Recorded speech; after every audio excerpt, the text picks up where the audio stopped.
My next guest is a brilliant stand-up and a hugely successful actor. Kerry Godliman is an actor and acclaimed stand-up comedian. It's like having a little mate, innit? Having a little dog. No, it's not like having a little mate. Oh, hello, have you met my new mate whose shit I pick up? Over 2 decades, she starred in a huge range of shows, including Derek, Our Girl, Save Me, Call the Midwife, and delivered a heartbreaking performance in Ricky Gervais's Afterlife. I've loved you ever since, you fat twat. Now she's back with her new tour, Bosh. Ladies and gentlemen, please welcome Kerry Godliman!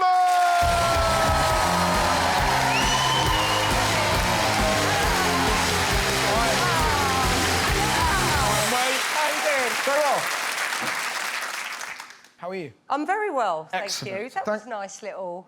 It's like your best bits at the end of getting kicked out of a reality show. Yeah. Is it weird to see something like that, a little show reel of you? I'm a big fan of a montage anyway. Yeah. I love a montage. But does that freak you out, how much stuff you've done? Because we were kind of going through all your work and just going, holy shit, you're busy. Yeah, you dig it. I would have loved it if you dug out some old bills or Holbees or something like that. No. They're the good... That's all the good stuff.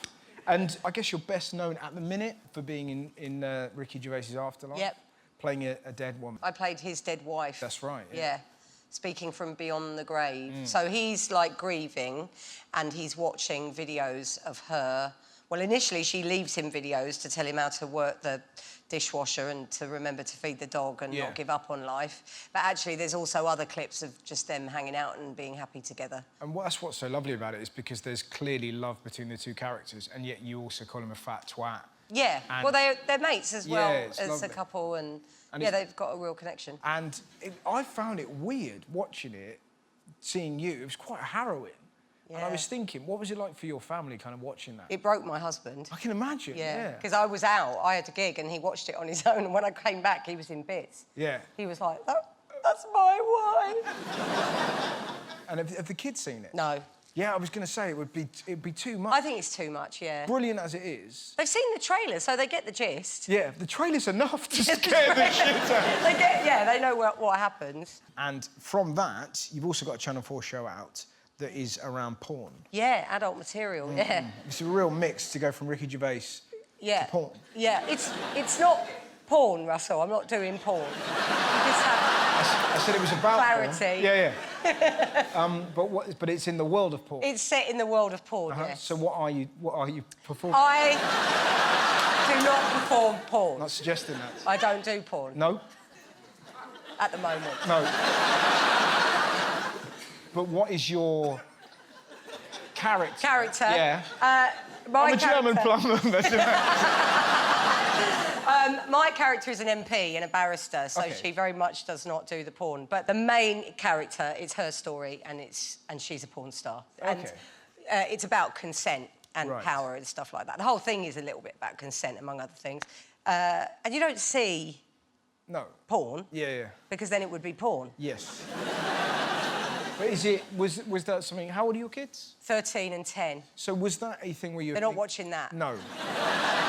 But were you thinking about the role that porn plays in society? Yeah, because it's talked about a lot now, isn't it? That it's now just, kids have exposure to it in a way that I can't imagine. Because it's always... People of an older generation, this is a sort of running joke about it being in a hedge. That was your access to porn, wasn't it? Absolutely, yeah. In a hedge. A friend of ours used to find it in trucks. What, they just go in trucks and There was a disused truck somewhere in the woods. There'd be a bit of porn There'd be a load of grunt in there. Yeah. Load of what? A load of grunt. Grunt? Yeah. Just checking. Yeah. Is that always that thing you never... I assume that was a well-known... I haven't heard that. No. You've never... Might be a bloke thing? Yeah. But it's like... Because ladies, we don't do grunt. Yeah. Well, these specifically, they were called grunt mags. Oh, right. So, like... Oh, man. I know, it's so horrible, isn't it? Really base stuff. Yeah. But it's a very different world now. If you're a kid, you just type in grunt, and... Even Pussycats! Yeah, pussycat, grunt. Yeah, exactly. So, yeah, it is different, I think, for young people. I try not overthink what my kids might have seen. Yeah, well, she a 13-year-old son. 13-year-old daughter. Right. But she casually asked me when she was 10 if I knew what teabagging was. Wow. I know. Well, what's interesting about that, so you've got two heads on there. You have the head of the comedian thinking, well, that's really funny. Yeah. And then the head of the mum going, Yeah. Who wins? No, comedian. Yeah. But what was your answer? I just was like, I do, but you shouldn't. And then... Very good. I don't think it is a good answer. I mean, if I was a really cool mum, I'd have been like, well, let's talk about teabagging. Yeah. But then you've got to make sure all your windows are shut. Like, just in case there's a passerby going like that, before you know. Yeah. But the new show's called Bosh. Yes. Why Bosh? Which is also another name we had for porn when I was a kid. It wasn't. No, don't say that. I wonder why it was selling so well. Yeah. But what's Bosh mean? Bosh, I picked up on when I did Taskmaster, and it was a nickname that I picked up from Greg for just how I approached that show. I just went in, got it done, got out, didn't overthink it. And always when I was doing a task, I would sort of assume that everyone was doing it like that. And then when you're, as you know, when you watch your fellow panellists do it, you're like, what are you doing? Yeah. And some of them would just take ages or... And I was like, no, just get in, Bosh, crack it out, get out. And you won Taskmaster, didn't you? I did win Taskmaster. Were you delighted? Oh. So happy. Who did you beat? I beat Jessica Knappett by a point, and that was very close. It was very close. We had a game of sausage or finger, and... so much fun. What is sausage or finger? Well, close your eyes. Sausage or finger. Well, you know that I haven't got any sausages on me, but basically, that was to tell you. Oh, so So we had sausages and fingers. Wow. Available. I mean, I hear that's how Jimmy Savile got away with it for so many years. It was a sausage. Oh, cheers, Jim. So it could have gone the other way. Yeah, it could have. But apparently I've got very cold digits. Yeah. That's what swung it. Did you ever get competitive in it? Yeah. There was one that we had where we had to basically, over a minute, befriend a lady, like an old lady, and I really got on with her. We just sort of clicked. It was fine. Turns out she was into earwax removal videos. So was I. What? So we just... And then How did you get to that? Yeah, but... She said at the end of it, she held my hand and went, I'd just like to say, out of all the ones I've met, you're my favourite. So that means I win. Yeah. Then we get to the show, and that bit isn't in, and I went fucking mental. I was like, she said I was the best. Did you get the most points? No, of course not. Oh, I'd be livid. I was furious. Yeah. But then you sort of try and stand up to Greg, and you're like, all right. Yeah, no. Yeah.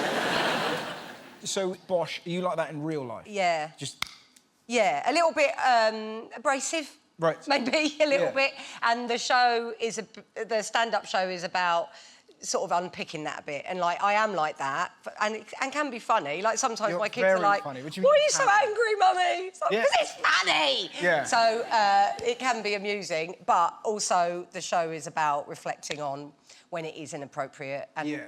I don't know. Stand-up's like looking at two different sides of a coin, isn't it? Of course. So, yeah, so it's a bit of that. So you've got, like, a Channel 4 show out, you've got Afterlife out, and you've got a stand-up tour out, you're also a mum.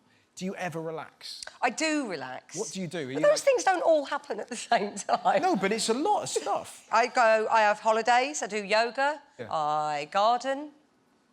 Don't look like that at me.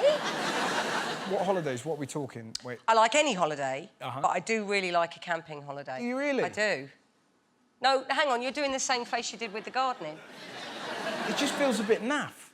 What do you mean, naff? It's just like... Oh, that's the best bit. Oh, we're in England. That's not naff. Dogging. Well, I don't do that. No, I don't. No. But what about a noise in the night in a flimsy tent? Lean in. Ooh, what's that? What if it's the Blair Witch? It won't be, though, will it? Because I'm not 10.